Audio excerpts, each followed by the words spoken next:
ഇന്നത്തെ പ്രഭാഷണം തൃതീയം 29.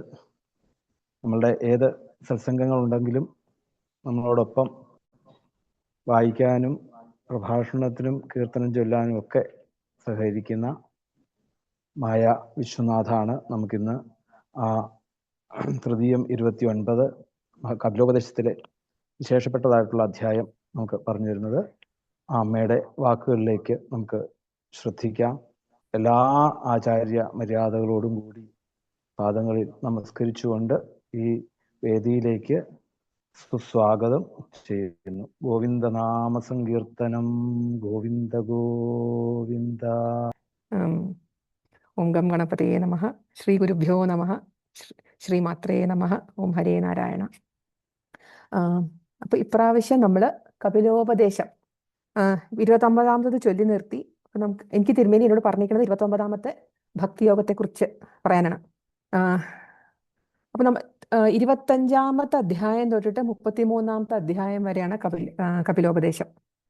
അതില് ഞാൻ കഴിഞ്ഞ പ്രാവശ്യം പഠിച്ചിട്ട് പറഞ്ഞത് ആ പ്രകൃതി പുരുഷ തത്വവും വിരാട് സ്വരൂപവും പ്രകൃതി പുരുഷൻ തമ്മിലുള്ള വേർതിരിവും അതിനെയൊക്കെ കുറിച്ചിട്ടായിരുന്നു.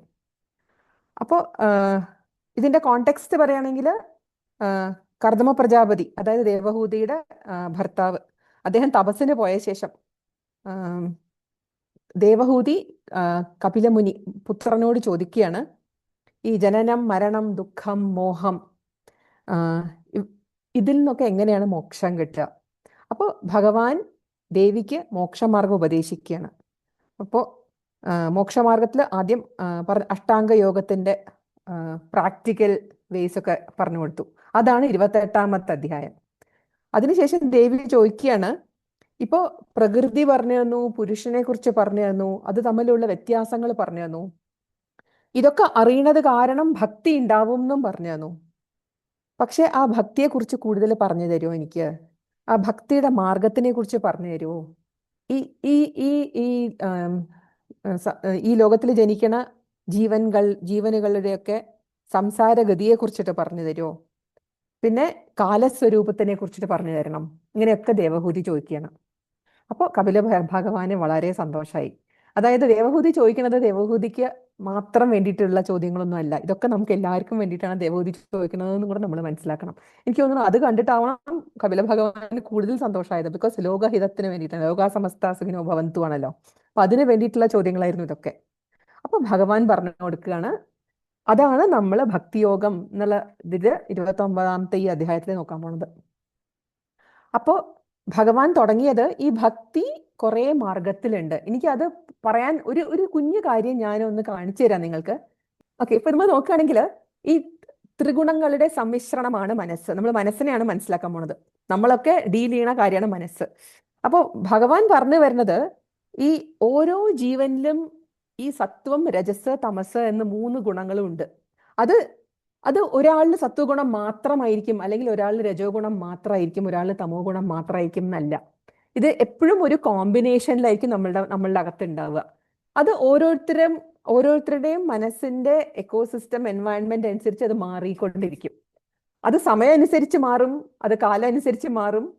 പക്ഷെ ഈ സത്വം രജസ് തമസ് എന്നുള്ളത് ഈ 3 ഗുണങ്ങളും എല്ലാവരും എപ്പോഴും ഉണ്ടാവും. അതിന് കൂടിയും കുറഞ്ഞു ഇരിക്കും, അത്രയേ ഉള്ളൂ. അപ്പോൾ ഇതിനനുസരിച്ചാണ് നമ്മളുടെ ഓരോരുത്തരുടെയും ഭക്തിയുടെ ഭാവനയും, അല്ലെ, നമ്മളുടെ ഭക്തി എന്നുള്ളതിന്റെ സങ്കല്പവും ഇതനുസരിച്ച് മാറും. അപ്പൊ അദ്ദേഹം പറയണത് താമസീ ഭക്തി എന്ന് പറഞ്ഞാൽ എന്താണ്? തമോ ഗുണം കൂടിയിരിക്കുമ്പോൾ, അല്ലെ, തമോ ഗുണം കൂടിയിരിക്കുന്ന സമയത്ത് ഉണ്ടാവുന്ന ഒരുതരം ഭക്തിയാണ്. അപ്പോൾ ചില ആളുകൾ ഇപ്പൊ തമോ ഗുണപ്രധാനികളില് ഉള്ള താമസീ ഭക്തിയെ കുറിച്ച് അദ്ദേഹം പറയുകയാണെങ്കിൽ അന്യന് ഉപദ്രവം ജനിപ്പിക്കാൻ, അല്ലെങ്കിൽ ആഭിചാരം, അതൊക്കെ ഒരു പോസിബിലിറ്റിയാണ് അതിൽ, അല്ലെ. നമ്മൾ ഭക്തനാണ് എന്ന് മറ്റുള്ളവരെ ബോധിപ്പിക്കാൻ വേണ്ടിയുള്ള ഭക്തി, അല്ലെങ്കിൽ വേറൊരാള് ഭക്തനാണെന്ന് കാണുമ്പോൾ നമുക്കും അതുമാതിരി ആവണം എന്നുള്ള സങ്കല്പം വെച്ചിട്ട് ഒരു ദേഷ്യം വരിക, ഒരു മാത്സര്യബോധം വരിക, വഞ്ചന ചെയ്യുക, ഈ ഭാവങ്ങളൊക്കെ വെച്ചിട്ട് ഭക്തി ചെയ്യുക. ഇംഗ്ലീഷിൽ ഇപ്പോൾ പറയുകയാണെങ്കിൽ ഒരു സൈക്കോളജിക്കൽ ഒരു ടേം ഉണ്ട് അതിന്, ഫോമോ എന്ന് പറയും, ഫിയർ ഓഫ് മിസ്സിംഗ് ഔട്ട്. വേറെ ആർക്കോ ഒരു ഭക്തി ഉണ്ട്, ഇതൊക്കെ അവർ ചെയ്യേണ്ട, അപ്പൊ എനിക്കും ചെയ്യണം. പക്ഷെ അവര് നന്നാവാൻ പാടില്ല, അവരെക്കാളും കൂടുതൽ നന്നായിട്ട് എനിക്ക് ഭക്തി ചെയ്യണം.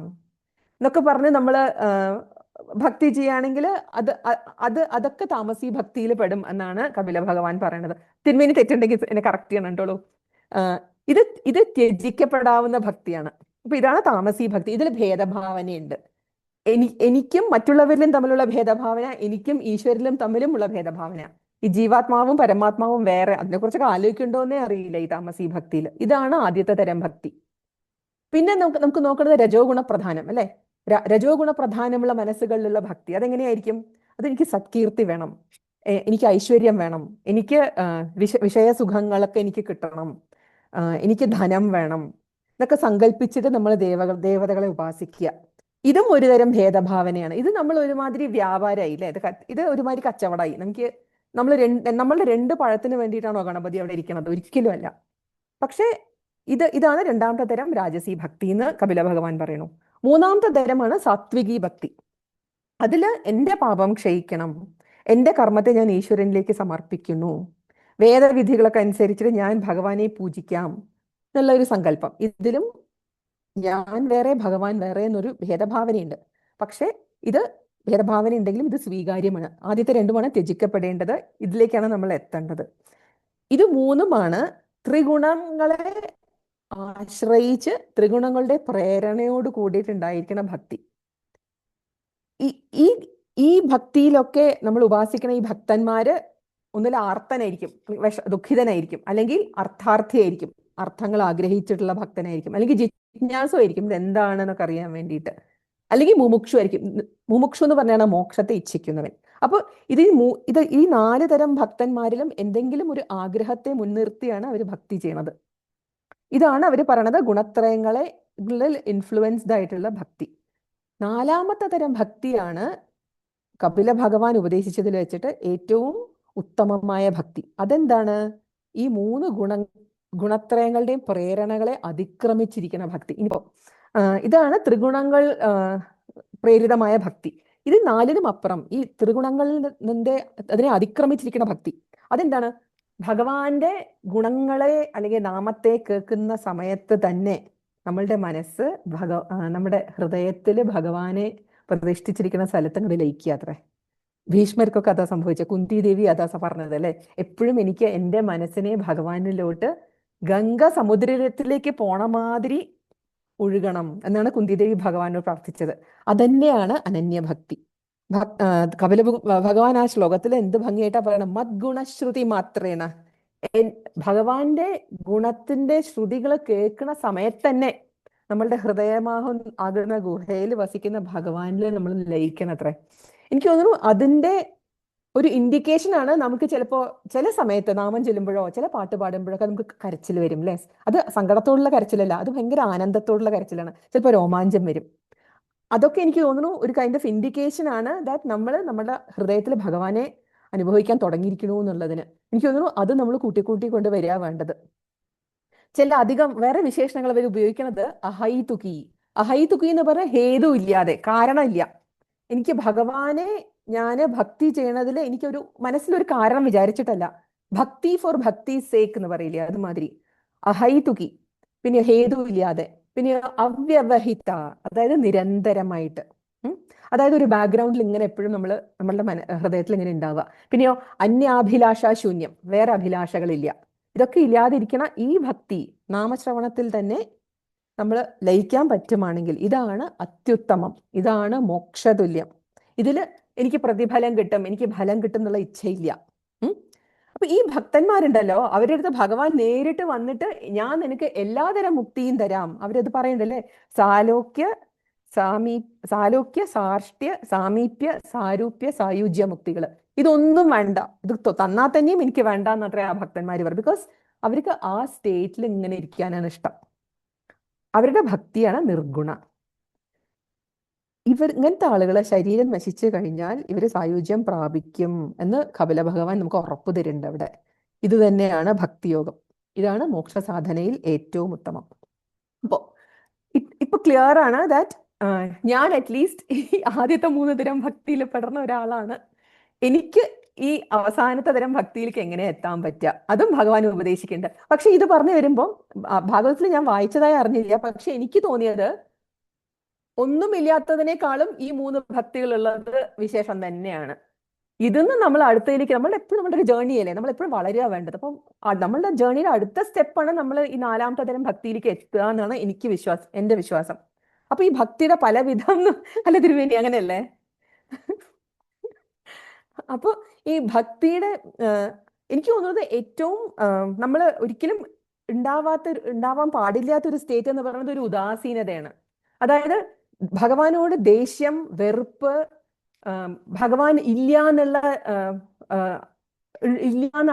ഉറപ്പിച്ച് വിചാരിക്കുന്നത്, ഇതും ഒരുതരം ഭക്തിയാണ്. ഇതിനെ സംരംഭയോഗം എന്ന് പറയാം. അതിനും ഗുണമേ ഉള്ളൂ. അപ്പൊ നമ്മൾ ഭഗവാൻ ഇല്ല എന്ന് നമ്മൾ ഉറപ്പിക്കും തോറും, മനസ്സിൽ നമ്മൾ പറയും തോറും നമ്മൾ ഭഗവാനെ കുറിച്ച് കൂടുതൽ ഓർക്കുകയാണ്. അപ്പൊ ഭഗവാന് ത്രിഗുണങ്ങളില്ലല്ലോ, ഭഗവാന് ദേഷ്യം എന്നൊരു വികാരം ഇല്ല. അതുകൊണ്ട് എങ്ങനെയെങ്കിലും ഭഗവാൻ ഓർത്താൽ ഭഗവാന് സന്തോഷമായി. അത് കാരണം എനിക്ക് തോന്നുന്നത് ഉദാസീനത എന്ന് പറഞ്ഞാൽ എന്താണെന്നറിയോ? എന്റെ അഭിപ്രായത്തില് അമ്പലത്തില് പോവും, ജസ്റ്റ് നമസ്കാരം ചെയ്യും. ഭഗവാൻ ഉണ്ടോ ചോദിച്ചാൽ ഉണ്ടാവുമായിരിക്കും, ഉണ്ടെങ്കിൽ എൻ്റെ അടുത്ത് കോപിക്കാതിരിക്കട്ടെ എന്നുള്ളൊരു ഭാവം. ഇതാണ് ഉദാസീനത. എനിക്ക് തോന്നുന്നു ഈ ഭാവമാണ് അത്ര ഗ്രേറ്റ് അല്ലാത്തൊരു ഭാവം. ബിക്കോസ് ഇതിന്ന് നമ്മൾ ഏതെങ്കിലും ഒരു ഭക്തിയിലേക്ക് വരാൻ ബുദ്ധിമുട്ടാണ്. അതെല്ലാം നമ്മൾ അങ്ങനെ പെട്ടുപോകും. അത് കാരണം അതിൽ നിൽക്കുന്നേക്കാളും ഭേദം ഭഗവാനെ വെറുക്കണതോ, ദേഷ്യപ്പെടുന്നതോ, ഇഷ്ടമില്ലാതിരിക്കണതോ അതേക്കുറിച്ച് സംസാരിക്കുന്നതാണ് ബെറ്റർ. ഓഫ് കോഴ്സ് താമസി ഭക്തി, രാജസി ഭക്തി, സാത്വികി ഭക്തി ഒക്കെ വളരെ നല്ലതാണ്. അത് പ്രോഗ്രസ് ഉള്ള സ്റ്റെപ്സ് ആണ്. പക്ഷേ കപില ഭഗവാൻ ഉത്തമ ഭക്തിയെ കുറിച്ച് പറയുമ്പോഴാണ് ഇതിനെ കുറച്ച് നിന്ദ്യങ്ങളായിട്ട് പറയുന്നത്. അതിന്റെ അർത്ഥം നമ്മൾ ചെയ്യണത് തെറ്റാണ് എന്നല്ല. പക്ഷെ നമ്മളൊക്കെ ഒരു ജേർണിയിലാണ്. അപ്പൊ നമ്മൾ ഇത് മേ ബി നമ്മൾ 1ാം ക്ലാസ്സിലാണ്, അങ്ങനെ പഠിച്ച് നമ്മൾ 4ാമത്തെ ഭക്തിയായ ഒരു 10ാം ക്ലാസ്സിൽ എത്തും. അതിനുള്ള ഒരു പദ്ധതിയാണിത് എന്ന് നമ്മൾ വിചാരിക്കണം. അപ്പൊ we are in the right path എന്നാണ് എനിക്ക് തോന്നുന്നത്. അപ്പൊ ഈ പരമഭക്തി എങ്ങനെയാ ലഭിക്കുക, അല്ലെ? അപ്പൊ എനിക്ക് തോന്നുന്നു എല്ലാ പ്രോബ്ലംസും നമ്മൾ ഫസ്റ്റ് ഐഡന്റിഫൈ ചെയ്യണം, പിന്നെ അക്സെപ്റ്റ് ചെയ്യണം, എന്നിട്ടാണ് ആക്ട് ചെയ്യണം അതിലേക്ക്. അപ്പൊ ഈ പരമഭക്തി എന്തൊക്കെ ചെയ്താലാണ് കിട്ടുകയെന്ന് അദ്ദേഹം വളരെ ഭംഗിയായിട്ട് 12 സ്റ്റെപ്പ് പറയുന്നുണ്ട്. അപ്പൊ അദ്ദേഹം ആദ്യം പറയണത് അവരവരുടെ വർണ്ണാശ്രമങ്ങൾ അനുസരിച്ചുള്ള ധർമ്മങ്ങളെ ഫലകാംക്ഷ കൂടാതെ അനുഷ്ഠിക്കണം. ഫലകാംക്ഷ കൂടാതെ. അപ്പൊ എനിക്ക് തോന്നുന്നത് അത് പ്രാക്ടീസ് ആണ്. ആദ്യം നമ്മൾക്കത് വരില്ല. നമുക്ക് ഭഗവാനോട് പോയിട്ട് പുഷ്പാഞ്ജലി നടത്തുമ്പം ഭഗവാനെ എന്ന് പറഞ്ഞിട്ട് കുറെ കാര്യങ്ങൾ നമുക്ക് ലിസ്റ്റ് വരും മനസ്സിൽ. എനിക്ക് തോന്നുന്നു അത് ഓക്കെ ആണ്. പക്ഷെ നമ്മൾ കുറച്ച് കോൺഷ്യസ് ആയിട്ട്, മൈൻഡ്ഫുൾ ആയിട്ട് നമ്മൾ ഭഗവാനോട് പ്രാർത്ഥിക്കുമ്പം മെല്ലെ മെല്ലെ മെല്ലെ മെല്ലെ എനിക്ക് നീ തന്നാലും സന്തോഷാണ്, തന്നില്ലെങ്കിലും താങ്ക്സ് പറയാൻ നമ്മൾ പഠിക്കണം എന്ന് തോന്നുന്നു. അതാണ് അടുത്ത സ്റ്റെപ്പ്. അതായത് ഫലകാംക്ഷ കൂടാതെ എന്ന് പറയുമ്പോൾ, അല്ലെ? അപ്പൊ കർമ്മങ്ങള് വർണ്ണാശ്രമം നമ്മൾ പണ്ട് ഒരിക്കലും ഞാൻ പറഞ്ഞിട്ടുണ്ടായിരുന്നു. അപ്പൊ വർണ്ണാശ്രമം എന്ന് പറഞ്ഞാൽ അതൊക്കെ ക്ലിയർ ആണ്, അല്ലെ? വർണ്ണം എന്ന് പറഞ്ഞാൽ ആ ചാതുർവർണ്ണ്യം, ആശ്രമം എന്ന് പറയുന്നത് 4 ആശ്രമങ്ങൾ, അല്ലെ? അപ്പൊ അതനുസരിച്ച് ചെയ്യണം. അപ്പൊ ഭഗവത്ഗീതയിൽ തന്നെ പറയുന്നുണ്ട്, സ്വകർമ്മണാത്വം അഭ്യർച്ച്യ. അർജുനനോട് ഭഗവാൻ പറയുന്നുണ്ട്. എന്തെന്നാൽ ഈ ധർമാചാരം ഈശ്വരപ്രീതി ഉണ്ടാക്കുന്നതാണ്. നമുക്കത് എന്താ പറയാ, ഭയങ്കരമായിട്ട് നമുക്ക് അതിനെ അപ്രീഷിയേറ്റ് ചെയ്യാൻ പറ്റില്ല എന്നുണ്ടെങ്കിലും അത് ഭഗവാന് വളരെയധികം സന്തോഷം കൊടുക്കുന്ന ഒരു കാര്യാത്രേ. നമ്മളത് ചെയ്യുക. പിന്നെയോ ശ്രുതികളിൽ പറഞ്ഞിട്ടുള്ള കർമ്മങ്ങൾ ചെയ്യുമ്പോൾ അതിൽ ഹിംസ ഇല്ലാതെ അനുഷ്ഠിക്കുക. നാതി ഹിംസ്രേണ, അതായത് അത്യാവശ്യമെങ്കിൽ അതിനപ്പുറം കടക്കാതെ. എന്താ വെച്ചാല് ചെടികൾ, മൃഗങ്ങൾ, മത്സ്യം അല്ലെങ്കിൽ ജീവികൾ, ഇതിലൊക്കെ വസിക്കുന്നത് നമ്മളുടെ അകത്തിരിക്കുന്ന അതേ പരമാത്മാവ് തന്നെയാണ്. അപ്പൊ നമ്മൾ അവരെയൊക്കെ വേദനിപ്പിക്കുക തന്നെയാണ് ചെയ്യണത്. അപ്പോൾ ഈ ലെവൽസ് ഓഫ് എവല്യൂഷന്റെ ഒരു വ്യത്യാസം മാത്രമേ ഉള്ളൂ, അല്ലെ? അതായത് നമ്മൾ പൂർവ്വജന്മത്തിൽ ചെയ്ത കർമ്മ അനുസരിച്ച് നമ്മൾക്ക് നമ്മളുടെ ആ ജീവാത്മാവ് ഓരോ ശരീരങ്ങൾ പ്രാപിച്ച് അതിൽ അകപ്പെട്ട് കിടക്കുകയാണ്.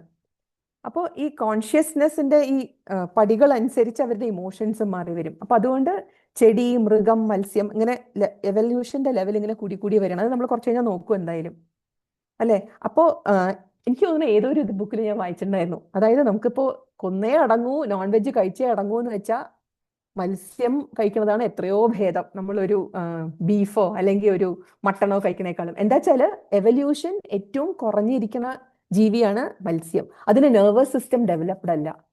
അപ്പൊ അതിന് ഇമോഷൻസ് ഇല്ല, അതിന് ഫീലിങ്സ് ഇല്ല.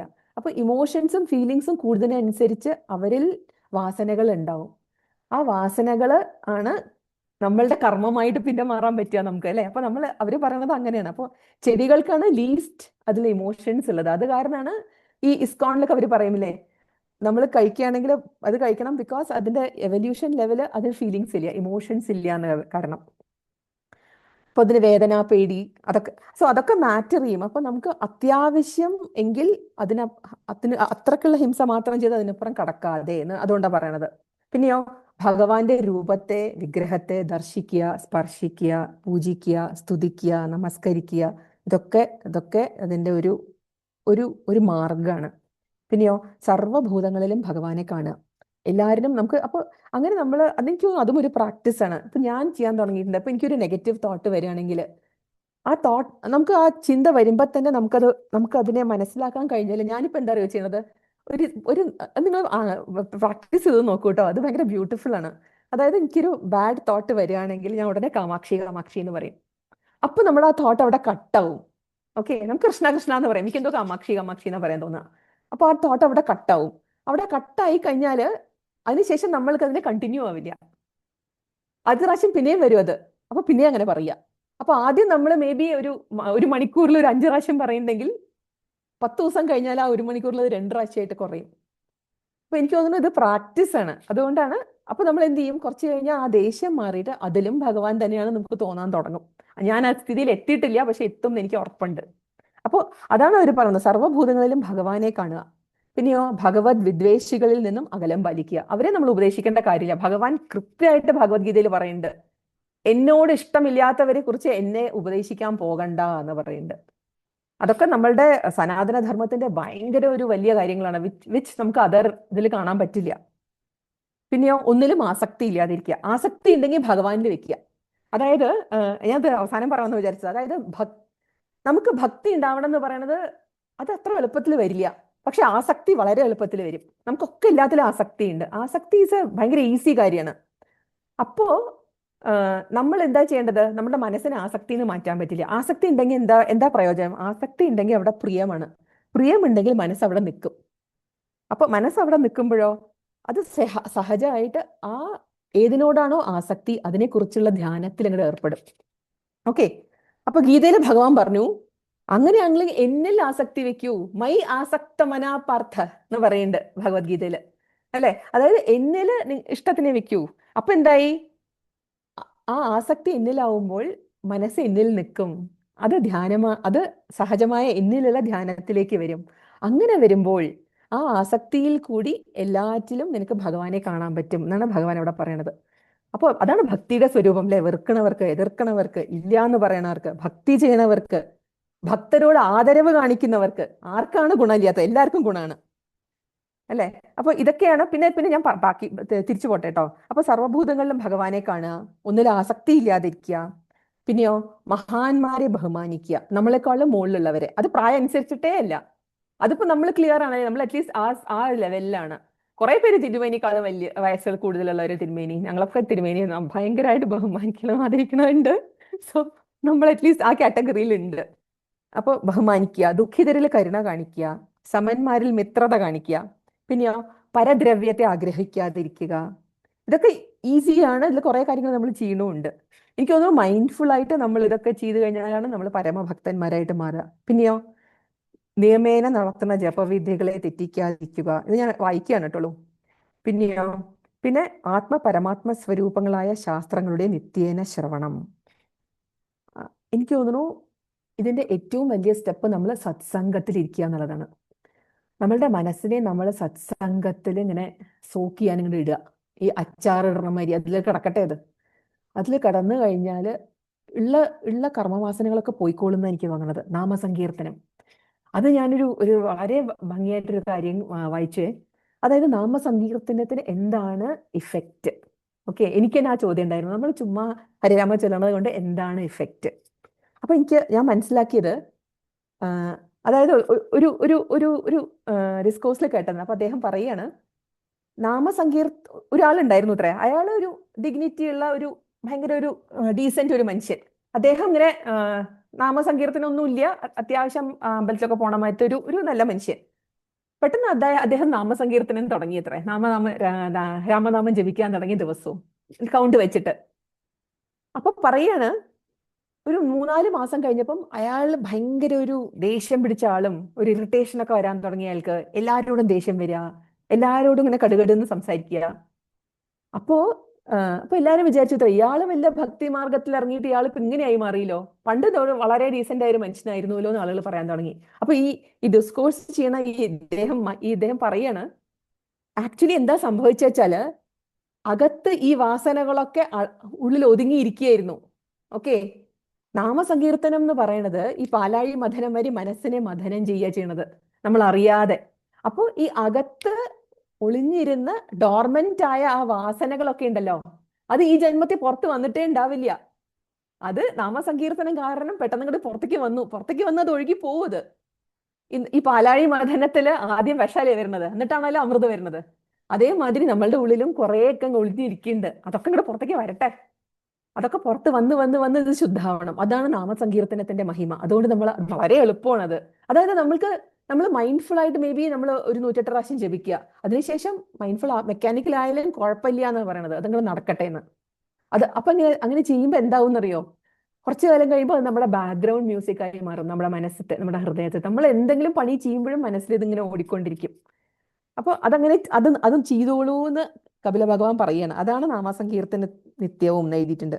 പിന്നെയോ, മറ്റുള്ളവരെ ബോധിക്കാനുള്ള ശ്രമം നിർത്തുക. ബി വാട്ട് യു ആർ എന്നാണ് അദ്ദേഹം പറയുന്നത്. ശരീരാഭിമാനത്തെ ഉപേക്ഷിക്കുക. ഇതൊക്കെ നമ്മൾക്ക് ഇപ്പോഴും തിയറിയാണ്, പക്ഷെ നമ്മൾ അവിടേക്ക് എത്തുന്നതായിരിക്കും എന്ന് തോന്നുന്നു എനിക്ക്. അപ്പൊ ഇങ്ങനെയുള്ള എൻ്റെ മനസ്സ് ഭഗവാന്റെ നാമഗുണശ്രവണത്താൽ മാത്രം ഭഗവാനെ പ്രാപിക്കും. ഇതൊക്കെ ആചരിച്ച് ജീവിക്കുന്നത് തന്നെയാണ് യോഗം. ഇതിലൂടെ മനസ്സിന്റെ ചഞ്ചലത നീങ്ങും. അപ്പോഴോ പ്രയത്നിക്കാതിന്റെ ആവശ്യം തന്നെ കുറഞ്ഞു വരും. ഇത് നമ്മുടെ ഒരു നമ്മുടെ state of mind, state of being ആയിട്ട് മാറണം. അല്ലാതെ നമ്മൾ ഭക്തി എന്ന് പറയുന്നത് ഒരു ദിവസത്തിന്റെ അരമണിക്കൂർ മാത്രം ചെയ്യുന്ന കാര്യമല്ല എന്നാണ് ഞാൻ മനസ്സിലാക്കിയത്. ദിസ് ഇസ് അല്ലേ, നമ്മളുടെ ലൈഫിൽ ഇത് നിരന്തരം തുടർന്നുകൊണ്ടിരിക്കണം. എല്ലാ കാര്യങ്ങളും എല്ലാ സമയത്തും ചെയ്യാൻ പറ്റുമോ? ചെയ്യാൻ പറ്റില്ല. പക്ഷെ ഈ 12 എല്ലാം എപ്പോഴെങ്കിലും നിരന്തരം ചെയ്തുകൊണ്ടിരിക്കാൻ പറ്റുന്ന കാര്യങ്ങളാണ്. അപ്പൊ നമ്മളത് ചെയ്യുക. അങ്ങനെ പറഞ്ഞതിന് ശേഷം വേറൊരു പോയിന്റ്, എനിക്ക് ഇഷ്ടപ്പെട്ട ഒരു പോയിന്റ് ഞാൻ മനസ്സിലാക്കിയത്, നമ്മള് വേറെ ആളുകൾക്ക് നമ്മൾ ദോഷം വരണം, അല്ലെങ്കിൽ വേറൊരാളെ ഉപദ്രവിച്ചിട്ട് പക്ഷെ നമ്മൾ പൂജ ചെയ്യുന്നുണ്ട്, എങ്ങനെയാ നല്ലത് വരിക എന്ന് നമുക്കൊരു തോന്നലുണ്ടല്ലേ. ഇത്രയൊക്കെ ഉപദ്രവം ചെയ്ത് കഴിഞ്ഞ്, ഇത്രയൊക്കെ കുറ്റം പറഞ്ഞ്, ഇത്രയൊക്കെ ഗോസിപ്പ് അടിച്ചു കഴിഞ്ഞിട്ട് പൂജ ചെയ്തിട്ട് എന്താ കാര്യം എന്ന് നമുക്ക് തോന്നാറുണ്ട് അല്ലേ. അതിന്റെ കാരണം എന്താ അറിയോ? നമ്മൾ അങ്ങനെ ചെയ്യണതിന്റെ റീസൺ, നമ്മൾ മറ്റുള്ളവരുടെ ഭഗവാനെ കാണില്ല, അതുകൊണ്ടാണ് നമ്മൾ കുറ്റം പറയണത്, അതുകൊണ്ടാണ് നമ്മൾ ദേഷ്യപ്പെടുന്നത്. അപ്പൊ നമ്മൾ അങ്ങനെയൊക്കെ ദേഷ്യപ്പെട്ടിട്ടും കുറ്റം പറഞ്ഞതിന് ശേഷവും നമ്മൾ പൂജ ചെയ്യുമ്പോൾ, അതിനുശേഷം നമ്മൾ നമ്മുടെ ഭഗവാനെ തൊഴുമ്പോൾ നമ്മൾ അറിയണില്ല, നമ്മൾ മറ്റുള്ളവരെ കുറ്റപ്പെടുത്തുമ്പോൾ അതിൻ്റെ അകത്തിരിക്കണ ഭഗവാന് വേദനിക്കുകയാണ്. അത് ഭഗവാനാണ് വേദനിക്കുന്നത് നമ്മൾ ഇങ്ങനെ കുറ്റം പറയുമ്പോൾ. ബിക്കോസ് നമ്മൾ അറിയണില്ല അതിൽ ഭഗവാനാണ് ഉള്ളത് എന്നുള്ളത്. അപ്പോൾ സ്വന്തം ശരീരത്തിന് വേണ്ടി നമ്മൾ വേറെ ആരെങ്കിലും ദ്രോഹിക്കുമ്പോൾ ആ പരപ്രാണികളിൽ ഉണ്ടായിരിക്കണ ആ ഭഗവാനെയാണ് നമ്മൾ അറ്റാക്ക് ചെയ്യണത്. അതുകൊണ്ടാണ് പരദ്രോഹം ചെയ്തിട്ട് കാര്യം സാധിച്ചാലും മനസമാധാനം കിട്ടാത്തത്. എന്നുവെച്ചാൽ അതിലകത്തിരിക്കണ ഭഗവാൻ വേദനിക്കുകയാണേ. ദാറ്റ് ഈസ് ഈക്വൽ ടു നമ്മുടെ അകത്തിരിക്കണ ഭഗവാൻ വേദനിക്കുന്നത്. അതുകൊണ്ടാണ് അത് ചെയ്താൽ നമുക്ക് മനസമാധാനം കിട്ടാത്തത്. എനിക്ക് തോന്നുന്നു കുറച്ചും കൂടെ നമ്മൾ മൈൻഡ്ഫുൾ ആയാൽ കുറ്റം പറയുമ്പോൾ തന്നെ നമ്മളുടെ മനസ്സിന് ഒരു ടെൻഷനോ ഒരു വേദനയോ വേണ്ടിയില്ലായിരുന്നു എന്ന് എന്തായാലും തോന്നും ഒരിക്കൽ. അത് തോന്നണത് തന്നെ ഒരു നല്ല ലക്ഷണമാണ്. That is the sign that Bhagavan is still alive within you. നമ്മൾ പക്ഷെ ആ ഒരു ഫീലിംഗ് വരുമ്പോൾ നമ്മൾ ആക്ട് ചെയ്യണം. അതാണ് ആ കാമാക്ഷി എന്ന് പറയുന്നത് ഞാൻ പറയാൻ തുടങ്ങിയിരിക്കുന്നത്. സോ എനിക്ക് തോന്നുന്നു ഇതൊക്കെ ചെയ്ത് കഴിഞ്ഞിട്ട് വിഗ്രഹാരാധന ചെയ്യുന്നതിൽ കാര്യമില്ല. കപില ഭഗവാൻ വിഗ്രഹാരാധനയെ നിന്ദിച്ചിട്ടേ ഇല്ല. ഇങ്ങനെ ഒരു സൈഡിൽ ഇങ്ങനെ ചെയ്തിട്ട് മറ്റേ സൈഡിൽ വിഗ്രഹാരാധന ചെയ്യുന്നവര് ഭക്തിയല്ല കാണിക്കുന്നത്, അത് മൂഢന്മാരാണ്, അവര് നടിക്കുകയാണെന്നാണ് ഭഗവാൻ പറയുന്നത്. ഇത് നമുക്ക് വളരെ ക്ലിയർ ആയിട്ട് നമ്മുടെ ഡിമോണിറ്റൈസേഷൻ കാര്യത്ത് മനസ്സിലായില്ലേ. തിരുപ്പതിയില് ഡിമോണിറ്റൈസേഷൻ കഴിഞ്ഞിട്ട് പിറ്റേ ദിവസം കുമ്പാരമായിട്ട് 1000 രൂപയുടെ നോട്ടുകൾ വന്നത്. എന്നുവെച്ചാൽ അതിനെയാണല്ലോ ഡിമോണിറ്റൈസ് ചെയ്തത്. അപ്പൊ അതിന്റെ അർത്ഥം എന്താണ്? ഞാൻ ഇങ്ങനെ ആയാലും ഭഗവാന് കൊണ്ട് കുറെ ഞങ്ങൾ സമർപ്പിച്ച എന്റെ പാപം കുറയും എന്നുള്ള വിചാരം തെറ്റാണ്. അതായത് വളരെ ഈസിയാണ്. ഞാൻ എന്റെ കുട്ടികൾക്ക് തന്നെ പറഞ്ഞു കൊടുക്കുക, പാപം പുണ്യം എന്ന് പറയുന്നത്, ഒരു പാപം ചെയ്തിട്ട് അതിന്റെ മുകളിൽ ഒരു പുണ്യം ചെയ്താൽ അത് ക്യാൻസൽ ആവില്ല. നമുക്ക് രണ്ട് ബാഗുകളാണ്. നമ്മൾ തെറ്റ് ചെയ്താൽ അത് അവിടെ കൂടും, ശരി ചെയ്താൽ ഈ റൈറ്റ് സൈഡിൽ അത് കൂടും. ഇങ്ങനെയും ഇതും കൂടി കൂടി വന്നിട്ട് ഇത് രണ്ടിന്റെയും കർമ്മം നമ്മൾ അനുഭവിച്ചേ തീരൂ. ഇത് രണ്ടും സീറോ ആക്കലാണ് ഗോൾ.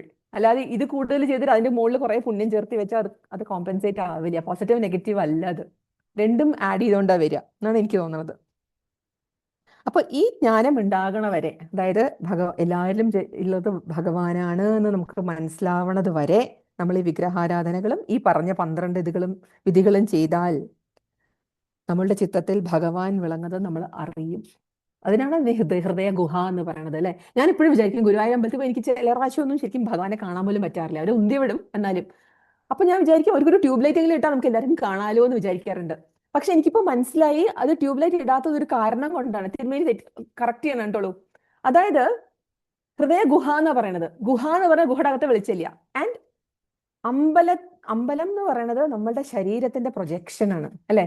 അതായത് ഞാൻ അമ്പലത്തിൽ കാണുന്ന ഭഗവാനെ എൻ്റെ ഹൃദയത്തിനുള്ളിൽ കാണുമാറാകണം. അതാണ് നമ്മൾ എത്തേണ്ടത്. അപ്പോ ഹൃദയത്തിന്റെ അകത്ത് എന്തായാലും ട്യൂബ് ലൈറ്റ് ഇല്ല, ഇരുട്ടന്നെയാണ്. അതിന്റെ അകത്ത് എനിക്ക് ഭഗവാനെ കാണണമെങ്കിൽ ഞാൻ തെളിയണം, എൻ്റെ മനസ്സ് തെളിയണം. എൻ്റെ മനസ്സ് തെളിയുമ്പോഴാണ് എനിക്ക് അകത്തുള്ള കണ്ണുകൊണ്ട് ഹൃദയത്തിന്റെ അകത്തിരിക്കണ ഭഗവാനെ കാണാൻ പറ്റുക. അതേമാതിരിയാണ് ഗുരുവായൂരിലിരിക്കണ ഭഗവാനും അല്ലെ. അവിടെ ചെന്നിട്ട് എൻ്റെ മനസ്സും ഒക്കെ ക്ലിയർ ആയിട്ട് നിന്നാൽ എനിക്ക് അവിടെ ഭഗവാനെ കാണാൻ പറ്റും എന്നുള്ളത് ഉറപ്പാണ്. മേ ബി ഞാൻ അവിടെ തിരുമേനിക്ക് കാണാൻ പറ്റുമായിരിക്കും അല്ലെ, എല്ലാവർക്കും ഒക്കെ കാണാൻ പറ്റുമായിരിക്കും. എനിക്ക് ചിലപ്പോഴൊന്നും കാണാൻ പറ്റാറില്ല. അപ്പൊ ഹൃദയ ഗുഹ, അതുകൊണ്ടാണ് അവിടെ ലൈറ്റ് ഇടാത്തതും. അപ്പൊ നമ്മളുടെ സമയം വരുമ്പോൾ നമ്മൾ തെളിഞ്ഞു വരുമ്പോഴാണ് നമുക്ക് അവിടുത്തെ ഗുരുവായൂരപ്പനെ ക്ലിയർ ആയി കാണാൻ പറ്റുക എന്ന് എനിക്ക് ഉറപ്പുണ്ട്. അതുകൊണ്ടാണ് എൻ്റെ ഹൃദയ ഗുഹ എന്ന് തന്നെ പേര്. പിന്നെ ഭഗവാൻ പറയുന്നത് സംസാരഗതിയെ കുറിച്ചിട്ടാണ്. അതായത് നമ്മുടെ കർമ്മത്തിന്റെ വൈവിധ്യങ്ങൾ അനുസരിച്ച്, പൂർവ്വജന്മത്തിന്റെ അനുസരിച്ചാണ് ഈ ശരീരം ജീവൻ എടുക്കുന്നത്. അപ്പൊ അതിന് താരതമ്യം അനുസരിച്ചാണ് ഉള്ളത്. അപ്പൊ അതിന്റെ ശ്രേഷ്ഠത കൂടിയും കുറഞ്ഞും ഇരിക്കും ഇത്ര. അപ്പൊ ചരാചരങ്ങളിലുള്ളതൊക്കെ ഭഗവാനാണ്. അപ്പൊ ജീവൻ ഇല്ലാത്തതിലും ഭഗവാനാണ്, ജീവൻ ഉള്ളതിലും ഭഗവാനാണ്. ജീവൻ ഇല്ലാത്തതിനേക്കാളും ജീവനുള്ളത് ശ്രേഷ്ഠം. ആ ഡിസിഷൻ എടുക്കുന്നത് നമ്മളുടെ കർമ്മ വാസനകൾക്കനുസരിച്ചിട്ടാണ്. അപ്പോ ഇല്ലാത്തതിനേക്കാളും ജീവനുള്ളത് ശ്രേഷ്ഠം. ജീവൻ ഉള്ളതിലോ ഉള്ളവ ശ്രേഷ്ഠം. അവയേക്കാൾ വൃക്ഷങ്ങളെക്കാൾ ശ്രേഷ്ഠം. വൃക്ഷങ്ങൾക്ക് ശ്വാസോച്ഛ്വാസം ഇല്ല. പിന്നെയോ ശ്വാസോച്ഛ്വാസമുള്ളവയിൽ ജ്ഞാനമുള്ളവ ശ്രേഷ്ഠം. എന്നിട്ടോ ഇന്ദ്രിയങ്ങളുള്ളവർ അവരെക്കാളും ശ്രേഷ്ഠം. ഇന്ദ്രിയങ്ങളിലോ സ്പർശം, രസം അതിനേക്കാളും ശ്രേഷ്ഠം ഗന്ധം. പിന്നെ ശബ്ദം അറിയണവര് അതിനേക്കാളും ബെറ്റർ ആയിട്ട്. പിന്നെ രൂപഭേദങ്ങളൊക്കെ അറിയണവർ അതിനേക്കാളും ബെറ്റർ. അതിനൊരു എക്സാമ്പിൾ അവർ പറയുന്നത് കാക്കയാണ്. കാക്കയ്ക്ക് രൂപഭേദങ്ങൾ മനസ്സിലാവും അത്ര. പിന്നെയോ അതിനേക്കാളും 2 വരികളായിട്ട് പല്ലുള്ളവര് ശ്രേഷ്ഠം. അതായത് കുരങ്ങന്മാര് അതിനേക്കാളും ശ്രേഷ്ഠമാണ്. നമുക്ക് മനസ്സിലാവുന്നില്ലേ, നമ്മുടെ ഡാർവിൻസ് തിയറി ഓഫ് ഇവല്യൂഷനും ഇത് തന്നെയാണ്. അതിനേക്കാൾ നിങ്ങൾ നോട്ടീസ് ചെയ്തോന്ന് അറിയില്ല, ഈ ഡാർവിൻസ് തിയറി ഓഫ് ഇവല്യൂഷനിലും അവര് the life starts in the Ocean, fish വെച്ചിട്ടാണ് തുടങ്ങുന്നത്, മത്സ്യത്തിൽ നിന്നാണ് തുടങ്ങുന്നത്. നമ്മളുടെയും മത്സ്യാവതാരമല്ലേ ആദ്യത്തെ അവതാരം. എനിക്ക് തോന്നുന്നു അത് ഭയങ്കര അനലോഗസ് ആണ്. അവിടെ മത്സ്യത്തിൽ നിന്ന് തുടങ്ങി ഇങ്ങനെ അവതാരങ്ങൾ ഇങ്ങനെ ഒന്നൊന്നായി വന്നു. ഡാർവിൻസ് തിയറിയിൽ മത്സ്യത്തിൽ നിന്നാണ് ജീവൻ തുടങ്ങുന്നത്. എനിക്ക് തോന്നുന്നു അതൊക്കെ വളരെ കണക്റ്റഡ് ആയിരിക്കും എന്നാണ്. അപ്പൊ കാക്കയെക്കാളും ശ്രേഷ്ഠം 2 വരി പല്ലുള്ളവര് കുരങ്ങന്മാര്. കാലുകൾ ഇല്ലാത്തവരെക്കാൾ കാലുകളുള്ളവർ ശ്രേഷ്ഠം. അതിലും 4 കാൽ ഉള്ളവർ അതിനേക്കാളും ശ്രേഷ്ഠം. 8 കാലിയേക്കാളും പശു ശ്രേഷ്ഠാണ് എന്ന് പറഞ്ഞവരായിരിക്കും. അതിനേക്കാളും 2 കാലുള്ളവർ ശ്രേഷ്ഠം. അപ്പൊ നമ്മളെത്തി അല്ലെ. ഈ 2 കാലുകളിൽ മനുഷ്യർ ശ്രേഷ്ഠം. മനുഷ്യരിലോ ചാതുർവർണ്ണത്തിൽ പെടുന്നവരാണ് ശ്രേഷ്ഠന്മാര്. അതില് ബ്രാഹ്മണർ ശ്രേഷ്ഠരാണ്. ബ്രാഹ്മണർ എന്ന് പറയുമ്പോൾ ഉടനെ പൂണൂലിട്ടവരെന്ന് വിചാരിക്കരുത്. നമ്മൾ ആ ചാതുർവർണ്ണം പറയുമ്പോൾ പറഞ്ഞു, ബ്രാഹ്മണനെ നമ്മൾ നിശ്ചയിക്കുന്നത് ആ കുലത്തിൽ ജനിച്ചത് കാരണമല്ല, അത് ഗൗള ബ്രാഹ്മണൻ മാത്രമാണ്. ആരാണ് ബ്രാഹ്മണൻ? ബ്രഹ്മജ്ഞാനമുള്ളവനാണ് ബ്രാഹ്മണൻ. ആ ഒരു ഡെഫിനിഷൻ നമ്മളുടെ വെസ്റ്റേൺ ഇൻവേഷൻസിൽ വിട്ടുപോയി. അവര് ആര്യൻ സിവിലൈസേഷൻ തിയറി ഒക്കെ പറഞ്ഞ് അവര് നമ്മളുടെ എന്താ പറയാ ചാതുർവർണ്ണത്തിന്റെ അർത്ഥം തന്നെ അവര് കൊന്നു കളഞ്ഞു. പക്ഷെ നമ്മൾ ഒരിക്കലും അത് വെച്ച് നമ്മൾ പോരുതിട്ടുള്ളൂ. നമ്മള് ഭാഗവതമൊക്കെ പഠിക്കുന്നത് കാരണം ബ്രാഹ്മണൻ എന്ന് പറയുന്നത് പൂണൂൽ ധരിച്ചവൻ എന്ന് മാത്രം അർത്ഥമില്ല. അപ്പൊ അതില് ബ്രാഹ്മണാദികൾ നമുക്ക് അതിന്റെ എക്സാമ്പിൾ തന്നെ ഈ ആരാണ് ഭരതന്റെ കൂടെ പറഞ്ഞവരെല്ലാരും ബ്രാഹ്മണരല്ലല്ലോ തിരുമേനി അല്ലേ. അതിൽ കുറച്ച് പേര് രാജാക്കളാണ്, കുറച്ച് പേര് യോഗികളാണ്, അങ്ങനെയൊക്കെയല്ലേ അവർ ജനിച്ചത്. 100 പുത്രന്മാരുണ്ടായിരുന്നു അല്ലേ? അപ്പൊ അതനുസരിച്ച് തന്നെ നോക്കുമ്പം നമുക്ക് ക്ലിയർ ആണ്. ആ ബ്രാഹ്മണരിൽ തന്നെ വേദം അറിഞ്ഞവര് ശ്രേഷ്ഠർ, ആ വേദം അറിഞ്ഞവരിലോ അർത്ഥം അറിഞ്ഞവര് ശ്രേഷ്ഠരാണ്. അർത്ഥം അറിയണത് മാത്രം പോരാ, മറ്റുള്ളവരുടെ സംശയം തീർത്തു കൊടുക്കാൻ പറ്റുന്നവൻ അതിനേക്കാളും ശ്രേഷ്ഠൻ. ഇതിലും ശ്രേഷ്ഠൻ സ്വന്തം ധർമ്മത്തെ തെറ്റാതെ ആചരിക്കുന്നവൻ അതിനേക്കാളും ശ്രേഷ്ഠനാണ്. ഒന്നിലും ആഗ്രഹം വെക്കാതെ ധർമ്മം നടത്തുന്നവനാണ് സർവശ്രേഷ്ഠൻ. ഇവനാണ് കർമ്മം ഭഗവാനിൽ സമർപ്പിക്കുന്ന ആള്. അവൻ ആത്മാവിനെയും കർമ്മത്തെയും ഒക്കെ ഭഗവാനിൽ സമർപ്പിച്ചിട്ട് പരമമോക്ഷപദം അവൻ പ്രാപിക്കും എന്ന് കപില ഭഗവാൻ ഉറപ്പു പറയുന്നുണ്ട് അവിടെ. അപ്പോൾ നമ്മളുടെ ഹൃദയത്തിൽ ഈശ്വരൻ വിളങ്ങുന്നു എന്നതിന്റെ തെളിവാണ് നമ്മുടെ ജീവൻ, നമ്മുടെ ശരീരം, മനസ്സ്, ബുദ്ധി എല്ലാം. ഇതൊക്കെ പ്രവർത്തിപ്പിക്കുന്ന വൈദ്യുതിയാണ് ആ ജീവൻ. ആ ജീവൻ തന്നെയാണ് ഈശ്വരൻ. ഇപ്പൊ എല്ലാ ജീവികളിലും ഒന്ന് തന്നെയാണ് ആ ജീവൻ എന്ന് ബഹുമാനിച്ചിട്ട് നമസ്കരിക്കുന്നത് തന്നെയാണ് ഭക്തി എന്ന് പറയണത്. എന്ന് പറഞ്ഞിട്ട് ഭഗവാൻ ഭക്തിയെക്കുറിച്ച് പറഞ്ഞു. പിന്നെ കാലസ്വരൂപത്തിനെ കുറിച്ചിട്ട്, ഈ കാലം എന്ന് പറയുന്നത് എന്താണ്? ഭഗവാനിൽ നിന്ന് ഉണ്ടായി ഭഗവാനിൽ സ്ഥിതി ചെയ്ത് അത് ലയിക്കുന്നു. ഇതിനെ മനസ്സിലാക്കിയാൽ കാലം സന്തോഷപ്രദമായി മാറും. ഇത് ഭഗവാന്റെ സ്വരൂപം തന്നെയാണ്. അതായത് ചതുർബാഹുവായ സുന്ദരമായ വിഷ്ണുവിന്റെ രൂപമല്ല അതിനെയും അതിക്രമിച്ച ഒരു രൂപമാണ്. പ്രകൃതി, പുരുഷൻ, മഹത്തത്വം, ഇതൊക്കെ നമ്മൾ വായിച്ചു. ഇവയെല്ലാം ഭഗവാന്റെ സ്വരൂപം തന്നെയാണ്. ഇതിനെ ഈശ്വരനിൽ നിന്നും വേറെയായിട്ട് കാണുന്നവർക്ക് ഒരു വളരെ ബ്യൂട്ടിഫുൾ ഒരു വേർഡ് അവർ ഉപയോഗിച്ചിരുന്നത് പൃഥക് ദൃഷ്ടി, ഭിന്ന ദൃഷ്ടി എന്നൊക്കെ പറഞ്ഞിട്ട്. അവരാണ് നമ്മളുടെ ഉള്ളിൽ ഭയം, ആ ഒരു വേറെ വേറെ കാണുന്നത് കൊണ്ടാണ് നമുക്ക് ഭയം ഉണ്ടാവുന്നത്. ഇതൊക്കെ ഭഗവാന്റെ തന്നെയാണ്. എൻ്റെ അകത്തും ഭഗവാനാണ്, ഈ പ്രകൃതിയും ഭഗവാനാണ്, യൂണിവേഴ്സും ഭഗവാനാണ്, സ്വർഗവും ഭഗവാനാണെന്ന് പറഞ്ഞാൽ പിന്നെ മരിക്കാൻ പേടി ഉണ്ടാവില്ല അല്ലേ? അപ്പോ ആ ആ ആ ഒരു മൈൻഡ്ഫുൾനെസ്, ആ ഒരു വിചാരം നമുക്ക് വന്നു കഴിഞ്ഞാൽ പിന്നെ ഈ കാലഭയം എന്നുള്ളതിനെ നമുക്ക് മറികടക്കാൻ പറ്റും. ഈ കാലത്തിന്റെ ലക്ഷണമായ ജര, നര, ഈ വാർദ്ധക്യ സഹജമായ അസുഖങ്ങൾ, ഇതൊക്കെ ലക്ഷണമാണ് കാലത്തിന്റെ. രാമായണത്തിലെ ഒരു ശ്ലോകം ഉണ്ട്. അതില് ദശരഥന് മുടി നരയ്ക്കാൻ തുടങ്ങി. അപ്പോ ദശരഥൻ പോയിട്ട് വാൽമീകിയോട് ചോദിക്കൂത്രേ, എന്താ അവിടെ ഇങ്ങനെ വെളുത്ത് വെളുത്ത് വരണത് എന്ന്. അപ്പോ വാൽമീകി പറയൂത്രേ, Dasharatha, it is the kalam telling you that man you are getting old എന്ന്. അപ്പൊ നമ്മൾ അതിനെ കേൾക്കുക, അത് കേട്ടിട്ട് വേദനിക്കാതിരിക്കുക. അപ്പൊ ഈ കാലസ്വരൂപനായ ഭഗവാന് ചില ആളുകളോട് ഇഷ്ടം, ചില ആളുകളോട് ദേഷ്യം എന്നൊന്നുമില്ല. കൃഷ്ണനും അങ്ങനെ ഉണ്ടായിരുന്നില്ല അല്ലെ? പ്രിയം, അപ്രിയം, ദ്വേഷം, ബന്ധു, അങ്ങനെ ഒന്നുമില്ല. എല്ലാരെയും ഒരേമാതിരി ബാധിക്കുന്നു. നമുക്ക് പേടി ഉണ്ടാവുന്നതിന് കാരണം നമ്മളുടെ ഭഗവാനെ ശരീരത്തിനെയാണ് നമ്മളുടെ ഞാനായിട്ട് ഞാൻ കാണുന്നത്. അതുകൊണ്ടാണ് ശരീരം നശിക്കുമ്പോൾ എനിക്ക് വിഷമം വരുന്നത്. പക്ഷേ ഭഗവാനെ സ്വരൂപമായി അറിയുന്നവർക്ക് മരണഭയമില്ല, മരണമില്ല എന്ന് പറഞ്ഞാൽ എന്താണ്? അവരുടെ ശരീരം നശിക്കും, പക്ഷേ അവര് ശരീരസ്വരൂപികളല്ല. ശരീരനാശത്തിനെ അവര് മരണമായി കണക്കാക്കണില്ല. അതുകൊണ്ടാണ് അവർക്ക് മരണമില്ല എന്ന് പറയുന്നത്. അല്ലാതെ അവര് ഒരിക്കലും മരിക്കില്ല എന്നർത്ഥമില്ല. അവരുടെ ബോഡി എന്തായാലും നശിക്കും, പക്ഷെ ആ നാശത്തിൽ അവർക്ക് പേടിയില്ല. ആ നാശം വന്നാൽ അവരതിനെ മരണമായിട്ട് കാണണില്ല. അതൊരു അടുത്ത പേജിലേക്ക് പോണത് മാത്രമാണ്. അപ്പോൾ കാലസ്വരൂപനായ ഭഗവാന്റെ ആജ്ഞയാണ് എല്ലാവരും എന്താ പറയാ അനുസരിച്ച് നടക്കുന്നത്. വായു, സൂര്യൻ, ഇന്ദ്രൻ, അവരൊക്കെ അവരവരുടെ ജോലികൾ ചെയ്യണത് ഈ കാലത്തിന് അധീനമായിട്ടാണ്. അപ്പൊ ഇവരൊക്കെ വിഷ്ണു ഭഗവാൻ ചെയ്യുന്ന നിശ്ചയത്തെ അനുസരിച്ച് നടക്കണം. ഫോർ എക്സാമ്പിൾ, നിങ്ങൾ ആലോചിച്ചു പോലെ സോളാർ സിസ്റ്റമില് ഗ്രാവിറ്റി എന്ന് പറയുന്നത് 9.8 മീറ്റർ പെർ സെക്കൻഡ് സ്ക്വയറിനേക്കാളും 0.001 കൂടുകയോ കുറഞ്ഞോ ചെയ്താല് അല്ലെ നമ്മൾ ഉണ്ടാവില്ല. അപ്പൊ അവരതിന് 9.8 നിർത്തണത് ആരാണ്? അതിന് ശക്തി വേണ്ടേ? അതന്നെയാണ് കാലസ്വരൂപനായ ഭഗവാൻ. അപ്പൊ ഇതൊക്കെയാണ് ഞാൻ ഇതൊന്ന് മനസ്സിലാക്കിയ കാര്യം. അപ്പൊ ഇതിൽ ഭക്തിയോഗം, ഭഗവാനുള്ള അനന്യ സ്നേഹം, ഭഗവത് മഹത്വം അറിഞ്ഞ് മനസ്സിനെ ഭഗവാനോട് ചേർത്ത് വെക്കുക. ഭക്തലക്ഷണം എന്താണ്? ദയാലു, വിനയവാൻ, സമദൃഷ്ടി, സമബുദ്ധി, സത്സംഗപ്രിയം, നാമസ്മരണയിൽ ആനന്ദം, മറ്റുള്ളവർക്ക് ഹാനി വരുത്താതിരിക്കുക, ലോകബന്ധങ്ങളിൽ ആസക്തി ഇല്ലാതിരിക്കുക.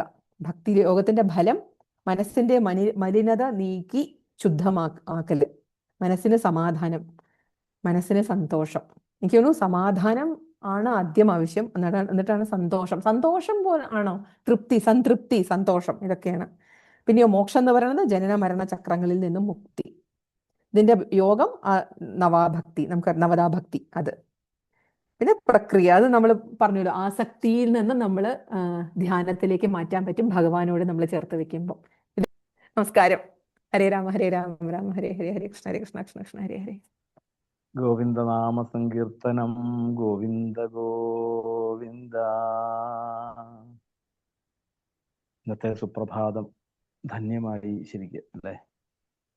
എന്തായാലും രാവിലത്തെ സുപ്രഭാതം നമുക്ക് വളരെയധികം യൂസ്ഫുള്ളായി ശരിക്ക്. ഈ ഭാഗവതത്തിൻ്റെ താല്പര്യങ്ങൾ തന്നെ യഥാർത്ഥത്തിൽ കാവ്യത്തിൽ ഭംഗിയായിട്ട് അത് ഓരോ അധ്യായങ്ങളുടെയും പ്രാധാന്യം അനുസരിച്ച് അവിടെ കാണിച്ചു തരുന്നു. ഇന്നത്തെ കാലത്തെ നമ്മളുടെ ചിന്തകൾക്കനുസരിച്ചുള്ള ഒരു അവലോകനം തന്നെയായിരുന്നു യഥാർത്ഥത്തിൽ. കാരണം ഭക്തി എന്നുള്ളൊരു വിഷയത്തിലാണ് ഇന്ന് ഏറ്റവും കൂടുതൽ നമ്മൾ തെറ്റിദ്ധരിക്കപ്പെട്ടിരിക്കുന്ന ഒരു വിഷയം. എന്തായാലും അത് വളരെയധികം ഭംഗിയായിട്ട് അത് നിർവഹിച്ചു തന്ന മായാവിശ്വനാഥ് അമ്മയുടെ പാദത്തിൽ നമസ്കരിക്കുന്നു. ഇനിയും ധാരാളം അറിവുകൾ, ധാരാളം ഭക്തന്മാരിലേക്ക് അറിവുകളൊക്കെ പകർന്നു കൊടുത്ത് ഈ മനുഷ്യ ജന്മം വേണ്ട പോലെ അത് സഫലമാക്കുവാൻ ഗുരുവായൂരപ്പൻ അനുഗ്രഹിക്കട്ടെ. പാടാനും പാരായണം ചെയ്യുവാനും സാധനകൾ ചെയ്യുവാനും ജപം ചെയ്യുവാനും ഒക്കെ ധാരാളം വേദികൾ അമ്മയ്ക്ക് ഉണ്ടാവട്ടെ എന്ന് ആത്മാർത്ഥമായിട്ട് ഗുരുവായൂരപ്പനോട് പ്രാർത്ഥിക്കുന്നു.